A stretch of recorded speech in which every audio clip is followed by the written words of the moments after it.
اب 15ویں صدی میں ہم ہیں.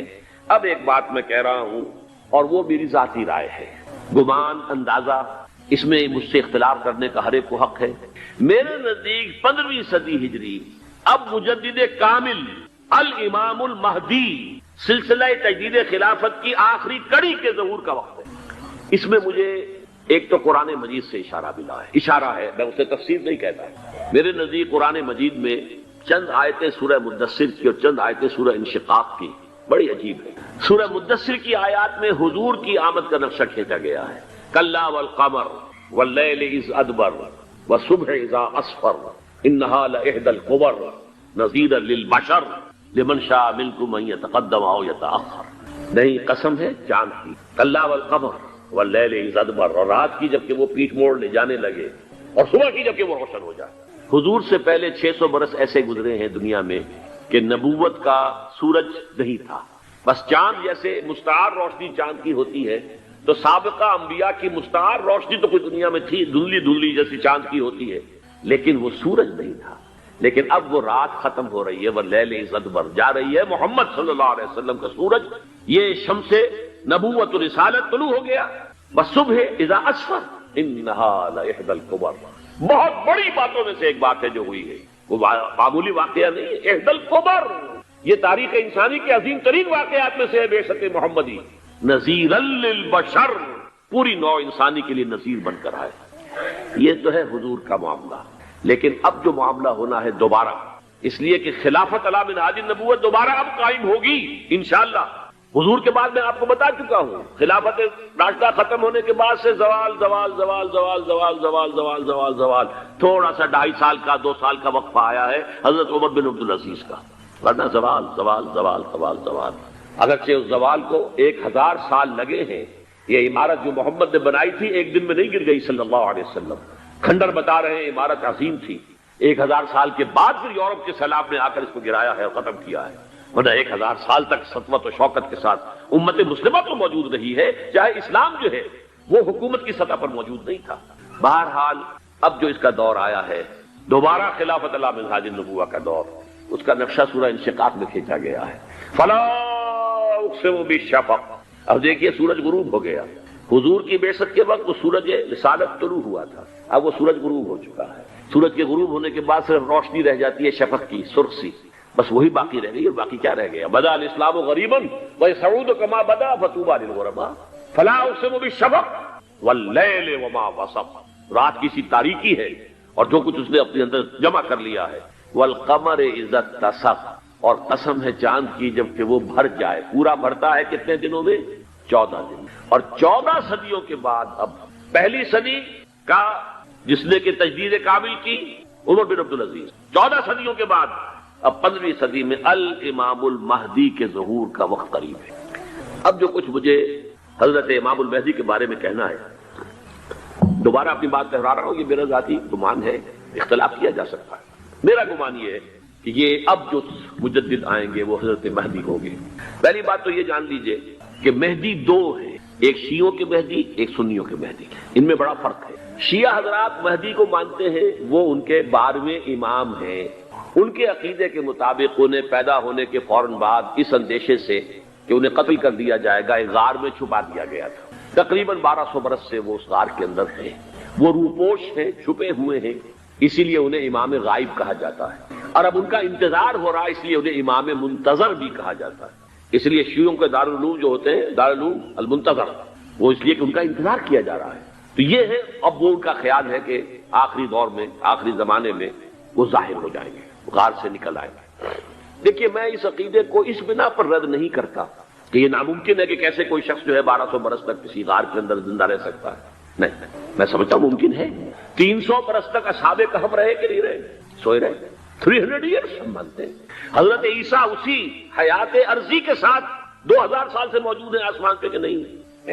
آپ کو معلوم ہے حضرت عزیر 100 برس تک مرنے کے بعد دوبارہ زندہ کر دیے گئے. فاماتہ اللہ 100 عام ثم بعثہ.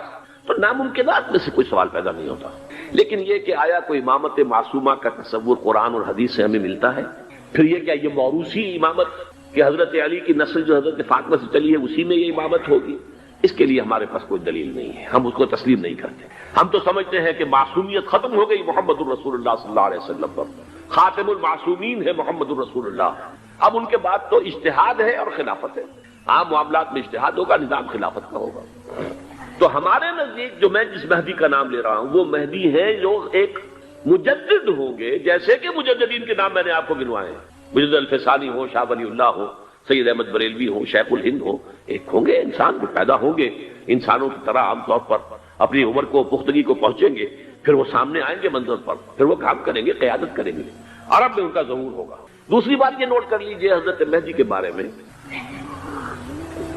ہمارے ہاں احادیث کے جو مجموعے ہیں ان میں جو ٹاپ کے 2 مجموعے ہیں ان میں کہیں حضرت مہدی کا ذکر نہیں ہے، نہ صحیح بخاری میں نہ صحیح مسلم، لیکن ہم اسے نظر انداز نہیں کر سکتے کہ صحائح ستہ کی بقیہ 4 کتابوں کے اندر موجود ہیں، لہذا نظر انداز نہیں کر سکتے، اگنور کرنا ممکن نہیں ہے۔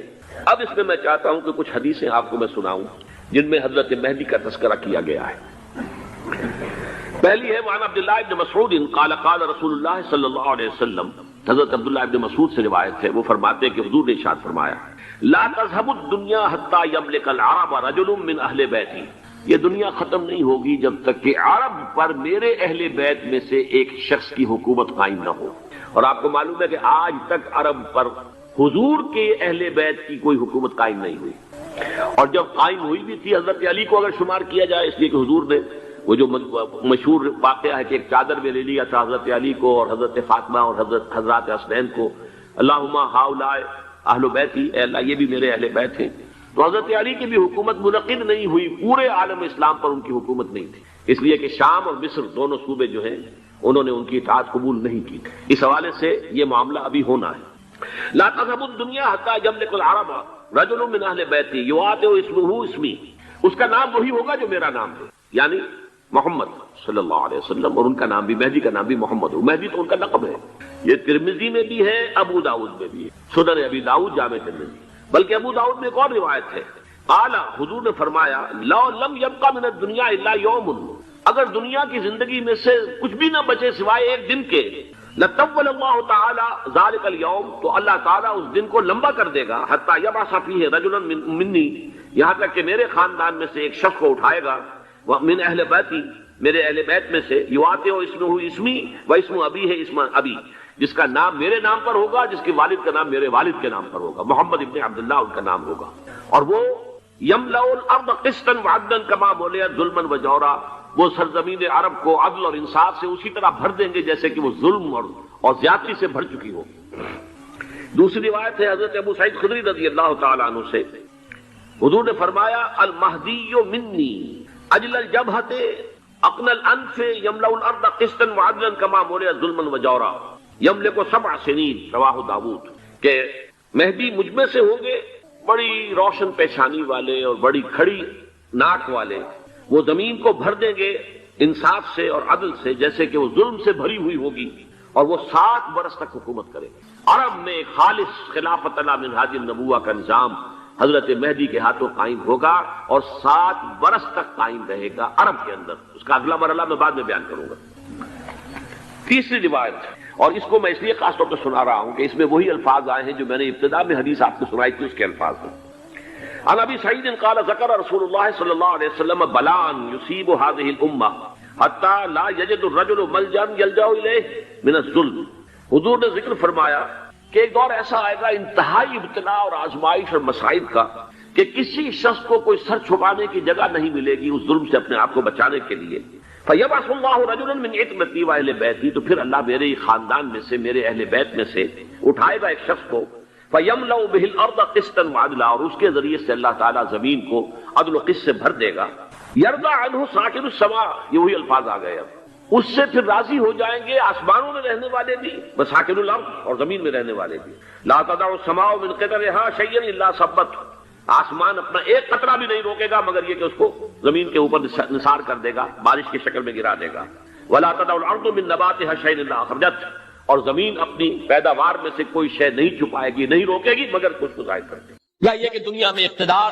کہ کسی مسند پر انسان بیٹھا ہے، یا یہ کہ کوئی اس کے ہاتھ میں اختیار نہیں، یہ تمام جو حالات انسان پر طاری ہوتے ہیں ان کے جواب میں جو طرز عمل فکری اعتبار سے اور عملاً انسان اختیار کرتا ہے، اس کے 4 درجے ہیں۔ پہلا درجہ ہے انتہائی گمراہی، ضل ضلالا بعیدا۔ وہ کیا ہے؟ اگر عزت ہوئی، نعمتیں ملی، فلاں دیوی یا دیوتا کی نگاہ کرم ہے، اس کی کرپا سے یہ ہو گیا، اور اگر کوئی تکلیف آ گئی، مصیبت آ گئی، معلوم ہوتا ہے کہ فلاں دیوی یا دیوتا ہم سے ناراض ہو گیا، یہ کالی دیوی کی طرف سے کوئی مصیبت آ گئی ہے، یا یہ کہ یہ لکشمی دیوی کی نگاہ کرم ہے کہ ہمیں دولت مل گئی ہے۔ یہ تو ہے شرک۔ شرک ہونے کے اعتبار سے یہ ہے ضل ضلالا بعیدا، انتہائی پستی۔ اس پستی سے اوپر آئیں گے تو توحید کی پہلی منزل ہے۔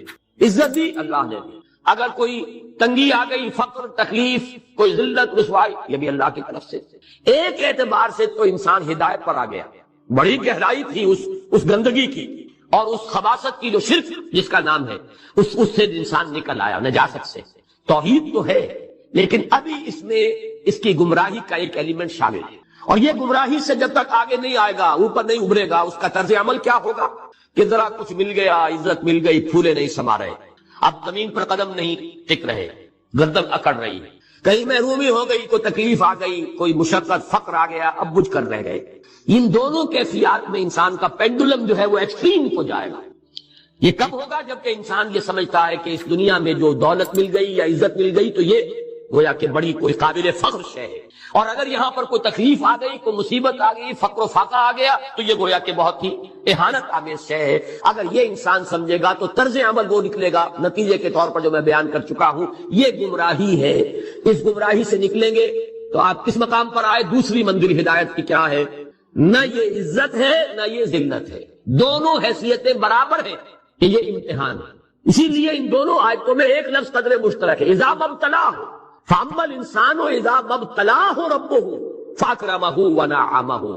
یہ بھی ایک ابتلا ہے، آزما رہا ہے اللہ، کبھی وہ دے کر آزماتا ہے، کبھی چھین کر آزماتا ہے، کبھی فقر و فاقہ سے آزماتا ہے، کبھی وہ کثرت دولت اور کثرت مال سے آزماتا ہے، کبھی وہ صحت دے کر آزماتا ہے کہ یہ قوت اور توانائی اور صحت جو میں نے دی ہے یہ اس میں کیا کرتا ہے، کبھی وہ مرض کے ذریعے سے آزماتا ہے کہ صبر کرتا ہے کہ نہیں کرتا۔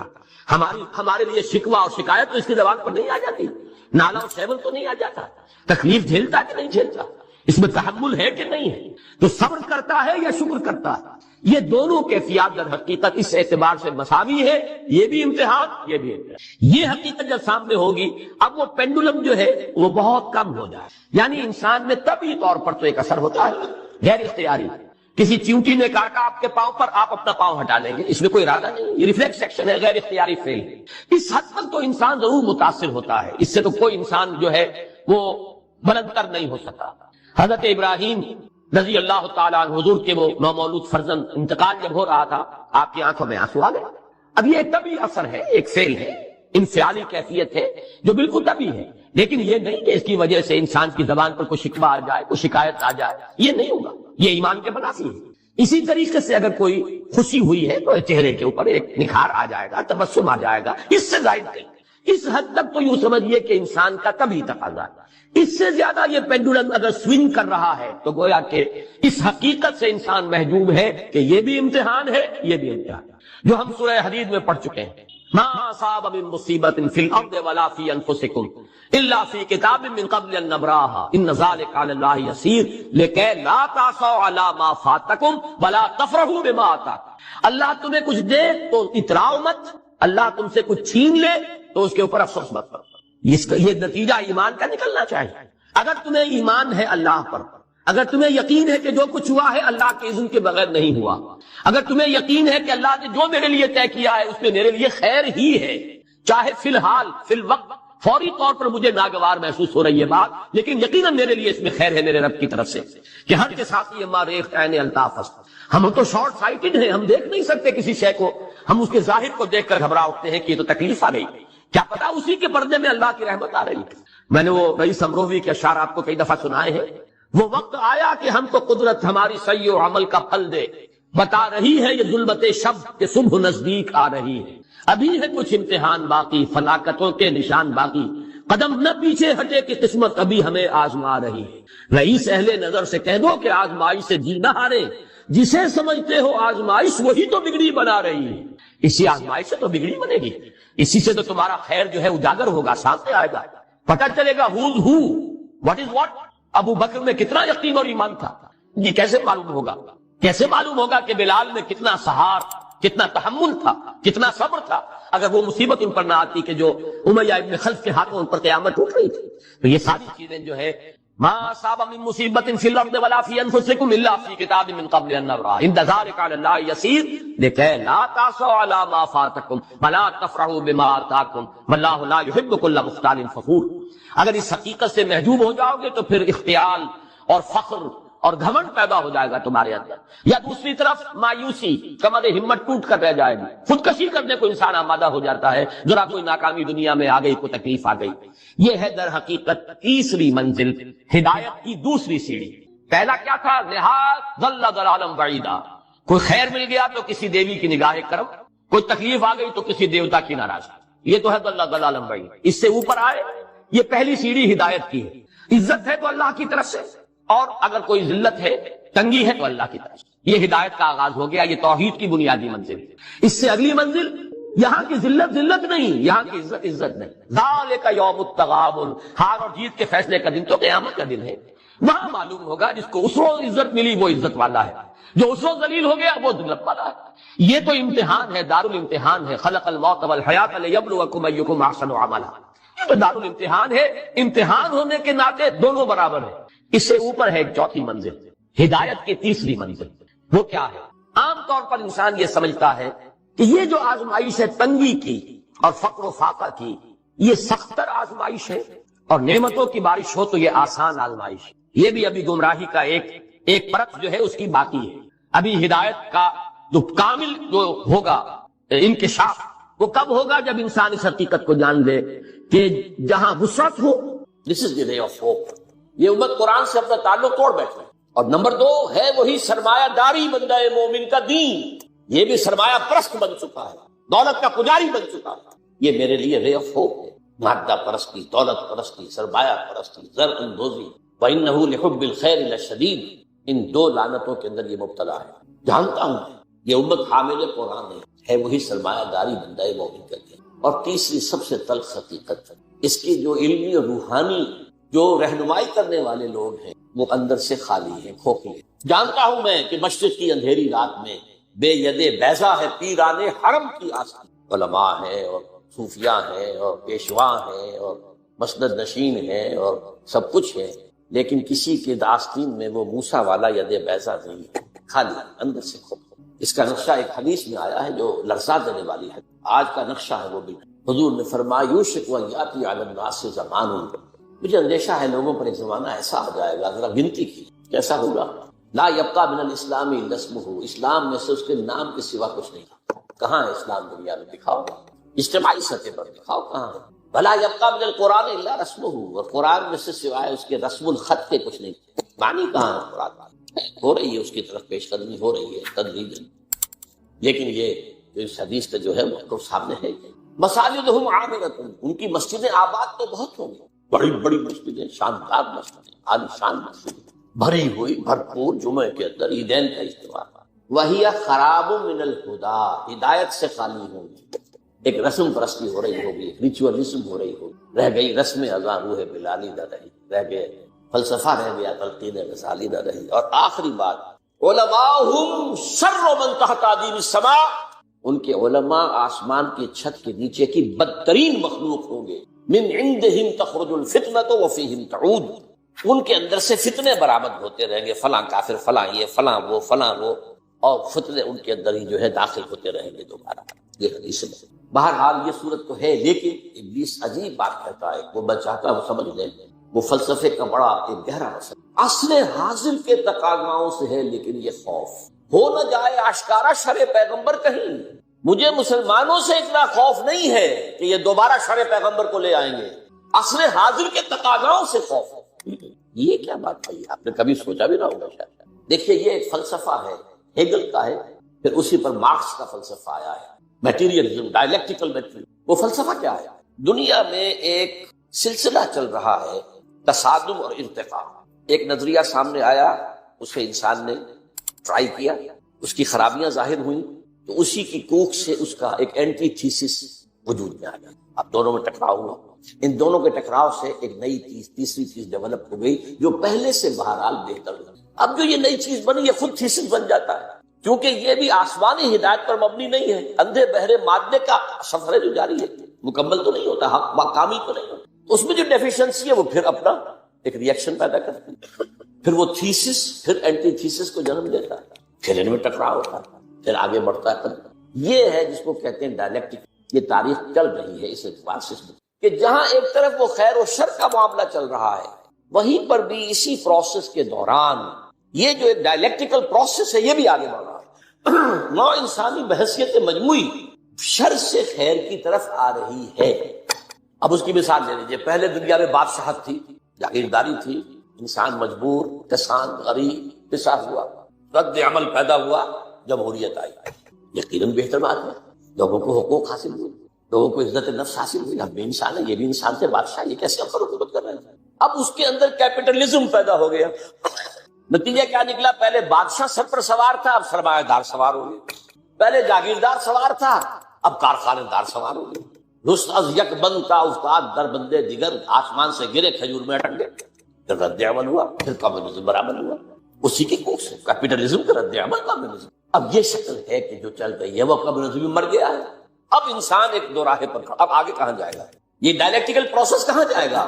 مغربی دنیا سمجھ رہی ہے کہ ہمارا نظامی بس جیت گیا ہمیشہ کے لیے، ہمارا جو سیکولر لبرل اور عوامی حاکمیت پر مبنی جمہوریت کا نظام، اور ہمارا جو پرائیویٹ اونرشپ اور انٹرسٹ اور بینکنگ پر مبنی ہمارا معاشی نظام، بس یہی بہترین ہے، جیت گئے، اب یہ فائنل جیت، اینڈ آف ہسٹری۔ فوکویاما نے کتاب لکھی، اب انسان اپنی آخری حد کو، جس پر پھر ہنٹنگٹن نے کہا نہیں ابھی ایک تصادم ہونا ہے، اس نے تہذیبوں کا تصادم کا نام دیا تھا، لیکن ایک اور شخص نے بعد میں کہا نظاموں کا تصادم۔ قرآن نے اس فلسفے کو بیان کیا۔ یہ سورہ رات کی آیت نمبر 17 ہے، وَأَنزَلَ مِنَ السَّمَاءِ مَاءً، اللہ تعالیٰ آسمان سے اتارتا ہے پانی، فَسَالَتْ أَوْدِيَةٌ بِقَدْرِهَا، تو تمام وادیاں بہہ نکلتی ہیں، کیونکہ پہاڑی علاقہ تھا نا حجاز کا، اب بارش جب ہوتی ہے تو پہاڑوں پر سے پانی نیچے اتر کر وادی میں آتا ہے، جو وادی سوکھی پڑی ہوتی ہے وہ ایک گویا کہ نالا بن جاتی ہے، دریا بن جاتا ہے۔ وَاحْتَمَلَ السَّيْلُ غَمَدًا رَّابِيًا، اور یہ جو سیلاب آتا ہے اس کے اوپر جھاگ آ جاتا ہے، چڑھتا ہوا بہت نظر آتا ہے جھاگ۔ وَمِمَّا يُوقِدُونَ عَلَيْهِ فِي النَّارِ ابْتِغَاءَ حِلْيَةٍ أَوْ مَتَاعٍ زَبَدٌ مِثْلُهُ، اور یہ جو دھاتوں کو تپایا جاتا ہے آگ پر، سونا چاندی، تاکہ زیور بنائیں، کچھ اور چیزیں بنائیں، اس میں بھی جو میل ہے وہ اوپر آ جاتا ہے، میل اوپر آ کر اور وہ ایک جھاگ کی شکل اختیار کر لیتا ہے۔ کذالک یضرب اللہ الحق والباطل، اسی طریقے سے حق اور باطل کے درمیان تصادم ہوتا ہے۔ فاما الزبد فیذهب جفاء، تو جو اوپر کا جھاگ جگاڑ ہوتا ہے وہ تو ختم ہو جاتا ہے، سوکھ جاتا ہے۔ واما ما ينفع الناس فيمكث في الارض، جو لوگوں کے لیے بہتر شے ہوتی ہے وہ زمین کے اندر رک جاتی ہے، ٹک جاتی ہے، پانی زمین میں جذب ہو گیا، جھاگ ختم۔ تو اسی طریقے سے یہ تھیسس اینٹی تھیسس کے طرف ٹکراؤ میں جب سنتھسس ہوتا ہے تو بہت سا میل کچیل نکل جاتا ہے، ختم ہو، اور جو انسانیت کے حق میں مفید تر شے ہوتی ہے باقی۔ یہ عمل جاری ہے، اور اقبال نے اصل میں اسی اعتبار سے کہا ہے کہ اسی عمل کا منطقی نتیجہ یہ ہے کہ اسلام آئے گا۔ ہر کجا بینی جہان رنگ و بو، ہاں کہ از خاکش بیورد آرزو، یا ز نور مصطفیٰ ہورا بحاس، یا ہنوز اندر تلاش انتفاس۔ اصل میں یہ جو عمل جاری ہے اور جس کے اندر کے اچھی امیدیں ہیں انسان کی شامل ہیں، امیدوں کے چراغ جلتے ہیں کہ انسان کے لیے کوئی بہتر مستقبل آ جائے گا، تو جو کچھ اس میں خیر ہے وہ محمد کا عطا کردہ ہے، اور ابھی یہ محمد کی تلاش میں چل رہا ہے۔ یا ز نور مصطفیٰ اورا بحاس، یا ہنوز اندر تلاش مصطفیٰ، جائے گا وہیں پر اسی بھی طرح۔ اچھا، اب جو میں نے آپ کے سامنے عرض کیا کہ یہ جو باطل کی صف بندی ہے، اس میں وہ جو پرانا ایک مقولہ ہے، نہ ہر زن درست و نہ ہر مرد مرد، خدا پنج انگوش یکساں میں کر، تو اس صف بندی میں سب برابر نہیں ہے۔ دیکھیے عیسائیوں میں 3 تقسیم ہے، ایک مذہبی تقسیم ہے کیتھولکس اور پروٹیسٹنٹ، اور پھر پروٹیسٹنٹس کے اندر نیو کونس، یہ لفظ آپ پڑھتے ہوں گے، اور ایونجلسٹ آج کل سب سے زیادہ ایکٹیو، ایک تو ان کے درمیان اختلاف ہے۔ نمبر 2، کیتھولک، جب جان لیجئے کہ یورپ جو ہے، مین لینڈ یورپ اس کیتھولک نیئرلی 100%، امریکہ اور برطانیہ یہ ہے پروٹیسٹنٹ۔ پھر ان کے اندر بھی ایک تقسیم ہے، کچھ لوگ مذہبی ہیں، کچھ سیکولر ہیں، جنہیں پرواہ نہیں ہے، نہ کیتھولسزم سے پرواہ ہے، بحث ہے، نہ پروٹیسٹنٹزم سے، جیسے کہ ہر جگہ ہوتا ہے، ہمارے ہاں بھی ہے، ایسے لوگ بھی ہیں جنہیں کو خاص سروکار ہے، کہنے کو وہ شیعہ ہے، وہ شیعہ کیا ہے؟ کچھ بھی نہیں، کہنے کو سنی ہے، سنی کیا ہے؟ کچھ بھی نہیں، مذہب سے کوئی خاص سروکار ہی نہیں، تو کہاں کی شیعت، کہاں کی سنیت؟ اسی طریقے سے یہودیوں میں تقسیم ہے. ایک یہودی ہے مذہبی پریکٹس، ان کی تصویر اگر کبھی آپ نے اخبارات میں دیکھی ہو، لمبے لمبے ان کے بال ہوتے ہیں، اور خاص طور پر یہ قلمیں جو ہے یہ ان کو وہ دے کر چھلے بنا کر لٹکاتے ہیں، بہت خوبصورت کرتے ہیں، اس میں کوئی شک نہیں، اور بال بڑے بڑے اور سیاہ ہیٹ اور لمبے سیاہ کوٹ. اشکل تو نہیں ہوتی وہ، لیکن یہ کہ کوٹ لمبے ہوتے ہیں. یہ یہودی ہے پریکٹس. پھر یہ کہ اگر یہ گھر پر بھی ہوگا تو اس کے سر پر ایک چھوٹی سی ٹوپی ضرور ہوگی، باہر نکلے گا تو ہیٹ ہوگا، بلیک ہیٹ، چھوٹی سی ٹوپی چپکی ہوئی ہوگی اس کی کھوپڑی کے ساتھ. یہ یہودی ہے پریکٹسنگ. اور ایک سیکولر یہودی جنہیں مذہب سے کوئی سروکار نہیں، نسلاً یہودی ہیں بس، ٹھیک ہے. اور دوسری طرف ایک اور تقسیم ہے جسے بہت کم لوگ جانتے ہیں، سفیرڈین اینڈ ایشکنزی. ایک یہودی وہ ہیں جو اصلاً یہودی یعنی بنی اسرائیل، ان کی رنگت زیادہ سرخی مائل نہیں ہوتی، بلکہ جیسے ہمارے ہاں گورے آدمی، بس جیسے ہندوستانیوں میں گورے آدمی، ایک ہے سرخ و سفید اور جو ہے یورپ کا. یہ لوگ ہیں اصل یہودی، یہ ایشیائی ہیں. یہودی کی ایشیائی قوم ہے، یورپین قوم تو نہیں، ان کا وطن تو فلسطین تھا. ایک ہے یہ سرخ پنگاروں کے طریقے سے سرخ، یہ اصل میں یہودی نسل سے نہیں. یہ اصل میں 7ویں صدی عیسوی میں ایک خاص حکومت تھی جو کہ آج کل کے محور کیسپین کے قریب تھی. ہاجر ایک قوم تھی، اس پر دباؤ پڑ رہا تھا، ایک طرف عیسائیوں کی طرف سے کہ عیسائی ہو جاؤ، ایک طرف مسلمانوں کی طرف سے کہ مسلمان ہو جاؤ. اور وہ بادشاہ رہنا چاہتا تھا نیوٹرل. وہ جو دو چکی کے دو پارٹوں میں آ گیا تو اس نے ایک فیصلہ کیا. اس نے کچھ عیسائی علماء کو بلایا، کچھ یہودی علماء کو بلایا، اپنے ہاں مناظرہ کرایا. جب مناظرے میں بھی کوئی خاص فیصلہ کوئی بات نہیں ہو سکتی. اب اس نے علیحدگی میں بلایا عیسائیوں کو. تمہارے نزدیک عیسائی بہتر ہیں یا یہودی بہتر ہیں؟ مسلمان بہتر ہیں یا یہودی بہتر ہیں؟ کیا یہودی. مسلمانوں کو بلایا، تمہارے نزدیک عیسائی بہتر ہیں یا یہودی؟ یہودی. ٹھیک ہے، یہودیت مقبول، کامن فیکٹر ہو گیا. عیسائیت تو بدترین شرک میں چلی گئی، خدا کا بیٹا بنا دیا. یہودی بہرحال موحد ہے. عیسائیت میں شریعت ختم ہو چکی ہے، یہود کے ہاں تو شریعت موسیٰ باقی ہے. تو مسلمانوں کو تو یہی کہنا تھا کہ عیسائیوں کے مقابلے میں تو یہودی بہتر ہے. اور اس وقت تک ابھی ان کی وہ دشمنی اس طریقے سے سامنے آئی بھی نہیں تھی، شیطان کی ایجنٹی ابھی شروع ہوئی بھی نہیں تھی. اسی طریقے سے اب عیسائی اولڈ ٹیسٹمنٹ کو مانتے ہیں، وہ تو ساری یہودی ہے. حضور تو بعد میں آئے ہیں، قرآن مجید سے تو واقف ہی نہیں. تو انہوں نے کہا یہودی، انہوں نے کہا یہ اس نے یہودیت اختیار کیا. یہ قوم ہے جو اس وقت زیادہ چھائی ہوئی ہے، اور یہ بنیادی طور پر سیکولر ہے. اور اسی میں صہیونی تحریک جو ہے، صہیونی زائنسٹ موومنٹ، اس کی they are not really بنی اسرائیل، they are not the progeny of Jacob علیہ السلام، حضرت یعقوب کی نسل سے. یہ ترک نسل ہے. یہ یوں سمجھیے کہ یاجوج ماجوج کی جو نسلیں ہیں ان میں سے ایک نسل ہے. اور یہ جو ہے وہ جو سرخ و سفید رنگت کے لوگ ہوتے ہیں، یہ ان میں سے. اب آئیے آگے، یہ جو گٹھ جوڑ ہے اس کے اہداف کیا ہیں؟ what do they want؟ Number 1، عالم اسلام کے وسائل پر قبضہ، خاص طور پر تیل. اس وقت دنیا کے اندر کرائسس آنے والا ہے تیل کے شدید. اور تیل جس طریقے سے ان صنعتی ممالک کے لیے ایک ناگزیر شے بن گئی ہے، جیسے ہم ہوا کے بغیر نہیں جی سکتے، وہ تیل کے بغیر نہیں جی. تو انہیں تو چاہیے، عراق کا جو قبضہ ہے تیل کا پیش نظر تھا، اور افغانستان میں بھی ان کے پیش نظر یہ تھا کہ افغانستان کے راستے سے سینٹرل ایشیا کے جو تیل اور گیس کے ذخائر ہیں ان کو کھینچ. تو پہلی بات تو ہے یہ وسائل، عالم اسلام کے وسائل پر قبضہ. نمبر 2، عالمی مالیاتی استعمار. پوری دنیا میں ایک امپیریلزم، نیا امپیریلزم، لیکن وہ امپیریلزم جو ہے کولونائزیشن کی شکل میں نہیں، اس شکل میں نہیں کہ انگریز آیا اور ہندوستان کو اس نے غلام بنا لیا، کوئی گیا اور کسی نے لیبیا کو غلام بنا لیا، کسی نے موراکو کو غلام بنا لیا، کسی نے انڈونیشیا کو. نہیں، غلام بنانے کی ضرورت ہی نہیں ہے. آپ غلام بنائیں گے، وہ آپ کو ماریں گے، آپ ان کو ماریں گے، فائدہ کیا ہے؟ ایسا مالیاتی نظام بناؤ کہ یہ سب بن جائیں حیوان بن کر کام کریں، مشقت کریں.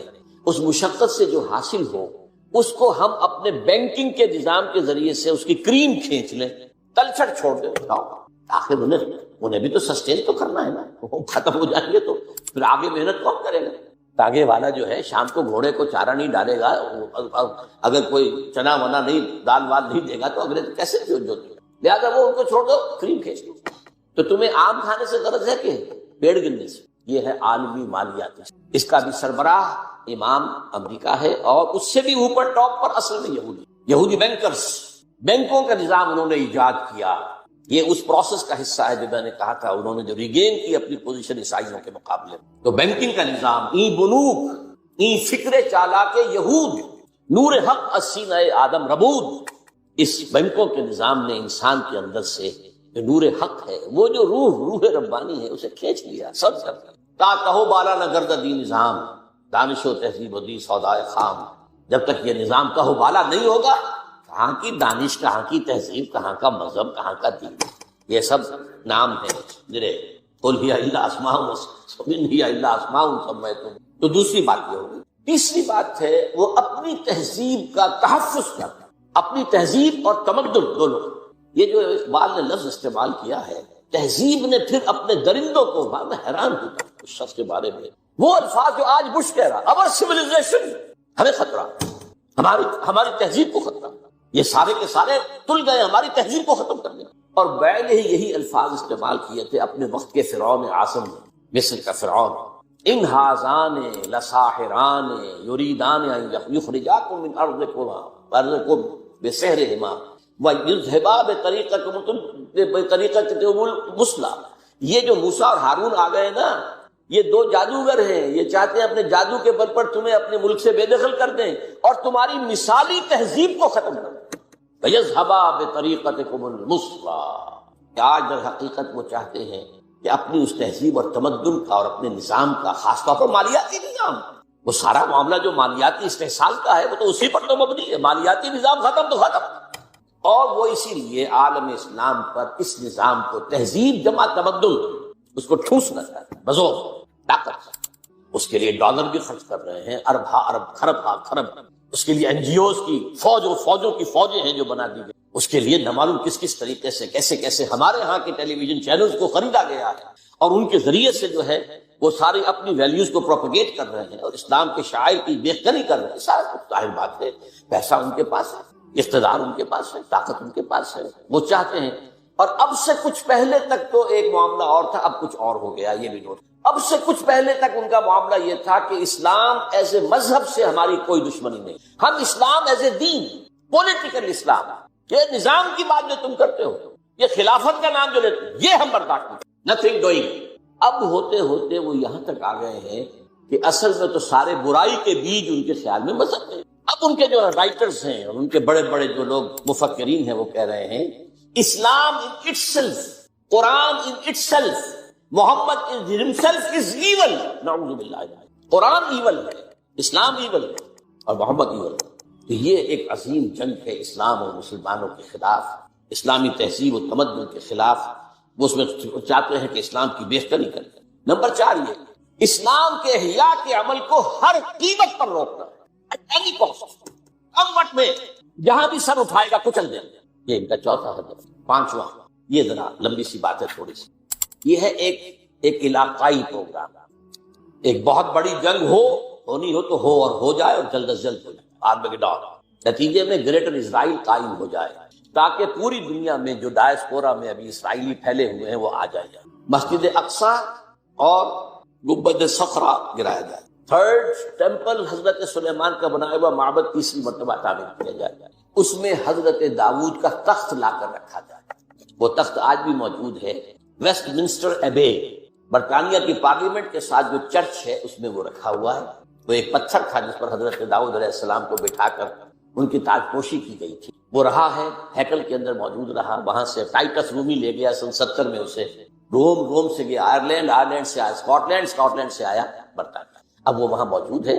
اور برطانیہ میں بادشاہ ملکہ کی کورونیشن جو ہوتی ہے اسی پتھر پر بٹھا کر ہوتی ہے۔ جب وہ آ جائے گا تو یہ چیزیں تو مشترک ہیں ان کے درمیان، آرمیگیڈون، گریٹر اسرائیل، تمام دنیا سے اسرائیلیوں کو لا کے آباد کر دینا، اور ٹیمپل آف دی ماؤنٹ کی تعمیر، اور اس کے لیے مسجد اقصی اور گنبد صخرہ کو گرا دینا، اور تھرون آف ڈیوڈ لا کے رکھ دینا۔ اس کے بعد عیسائیوں کے نزدیک حضرت مسیح نازل ہوں گے اور اس تخت پر بیٹھ کر دنیا پر حکومت کریں گے۔ یہاں ہمارا ان کا عقیدہ کچھ آ کر مل جاتا ہے، اور اس یہودیوں کے نزدیک ان کا جو مسیحا جس کے وہ منتظر ہیں وہ آئے گا، جس کو ہم کہیں گے دجال، المسیح الدجال، ان کا مسیحا جھوٹا تھا، وہ آ کر بیٹھے گا اور وہ دنیا پر حکومت کرے گا۔ یہ ہیں ان کے اہداف۔ اب دیکھیے میں تھوڑی تفصیل آپ کو بتا دوں۔ اس کے بعد کیتھولک یہ چاہتے ہیں کہ فلسطین میں ایک کیتھولک ریاست قائم ہو جائے، یہاں فرق ہے ابھی۔ یہودی چاہتے ہیں کہ عیسائی ریاست قائم ہو۔ اچھا، کیتھولکس اور یورپینز اتنے زیادہ پرو یہودی نہیں ہیں جتنے کہ پروٹیسٹنٹس اور ایونجلسٹ اور نیوکونز ہیں برطانیہ اور امریکہ کا۔ ان میں تھوڑا تھوڑے فرق ہوئے ہیں، اس اعتبار سے رہتے ہیں۔ اب یہی وجہ دیکھیے کس قدر زمین و آسمان کا فرق ہوا۔ عراق کی جنگ کے لیے کوئی بڑا کولیشن نہیں بن سکا، امریکہ ہیڈ ٹو گو ہیلو، جہاز جگہ برطانیہ نے کچھ تھوڑا سا جو ہے وہ آسٹریلیا وغیرہ نے ساتھ دے دیا، باقی یہ جرمنی، فرانس، اسپین کسی نے ساتھ نہیں دیا، اس لیے کہ وہاں کا معاملہ کیا تھا، عراق میں اصل میں دو چیزیں تھیں، تیل اس کا سارا تعلق امریکہ سے تھا، اور نمبر دو اسرائیل کی پروٹیکشن، جس سے یورپ کے جو عیسائی ہیں انہیں بہت زیادہ دلچسپی نہیں ہے، وہ اس طریقے سے ان کے غلام نہیں ہے بے دام جیسے کہ پروٹیسٹنٹ کو شامل نہیں ہوتے۔ یعنی کیوں، سمجھنے کی بات ہے، کیا وجہ؟ یہی وجہ ہے، آپ نے دیکھا جو پہلی جنگ ہوئی تھی خلیجی جب ختم ہوئی ہے تو جنرل شارٹس جو تھا، شارٹ کرافٹ، اس نے صاف کہہ دیا تھا we fought this war for the defence of Israel. اور اب جیسے ہی اس جنگ کے اندر جیسے ہی فال آف بغداد ہوا، شیرون نے بدماش نے کہہ دیا تھا کہ عنقریب عراق پر ہمارا قبضہ ہو۔ اس سے اندازہ ہو جاتا ہے آپ کو کہ یہ جنگ کیا تھی، کیونکہ اس جنگ کے ہدف یہ دو تھے، لہذا یورپ اس میں نہیں آیا۔ یہ سمجھنے کی بات ہے کیا ہو رہا ہے، کیوں ہو رہا ہے، کس لیے ہو رہا ہے، فرق ہے۔ افغانستان کا معاملہ اس کے برعکس ہے، وہاں اسلام نے سر ابھارا تھا، اسے کرش کرنا، یہ سب کے نزدیک متفق آ گئے، تاریخ انسانی کی عظیم ترین کولیشن بن گئی، عظیم ترین۔ اس کے لیے اپنے ہاں کی رائے عامہ کو ہموار کرنے کے لیے اپنے ٹوین ٹاورز خود گرائے بدماشوں نے، تاکہ غیرت اور غضب پیدا ہو جائے امریکی قوم کے اندر، اور وہ ہر طرح کی ہماری دولت جو ہے سینکشن کرنے کو تیار ہو جائے جنگ کے لیے۔ ڈیزی کٹرز آ گئے، سب کچھ آ گئے، اور وہاں آ کر پنجے گاڑ دیے گئے، اور وہاں آپ کو معلوم ہے نیٹو کی فوجیں بیٹھی ہوئی، امریکہ کم ہے، نیٹو زیادہ ہے۔ اس لیے کہ میں یہ سمجھتا ہوں کہ ان کے علم میں احادیث نبویہ ہیں، یہ جاہل نہیں ہے۔ ایک حدیث یہ ہے کہ جب آخری مقابلہ ہوگا، حضرت عیسیٰ اور ان کے ساتھ اہل ایمان شامل ہوں گے اور یہودیوں کے مابین، تو کوئی درخت، کوئی پتھر یہودی کو پناہ نہیں دے گا، بلکہ کہے گا اے مسلمان، اے بھائی، یہ یہودی میرے پیچھے چھپا ہوا ہے، اس کو آ کے قتل کر دو، سوائے غرقد کے۔ ایک درخت ہے وہ یہودیوں کا ہمدرد ہے، اور اب غرقد ہی سب سے بڑے پیمانے پر اسرائیل میں کاشت کیا گیا ہے۔ نمبر دو، یہ حدیث ہے کہ خراسان کے علاقے سے فوجیں آئیں گی جو دجال کا مقابلہ کریں گی حضرت مسیح علیہ السلام کے ساتھ ہو کر، اور وہ سیاہ جھنڈے لے کر آئیں گی اور ان کا رخ کوئی موڑ نہیں سکے گا، لہذا یہ خراسان، یہ وہ سمجھتے ہیں کہ یہیں سے سارا اندیشہ جو ہے اسلام کے احیاء کا وہ موجود ہے۔ اس اعتبار سے افغانستان میں ان کی جنگ کا ہدف کچھ اور ہے، عراق میں ان کی جنگ کا ہدف کچھ اور ہے، ان کے مابین اتفاق بھی ہے، اختلاف بھی ہے، تھوڑا تھوڑا درمیان کے اندر پالیسیز کا اختلاف بھی ہے، لیکن بحثیت مجموعی جو ہے ان کے اندر اتفاق رائے موجود ہے۔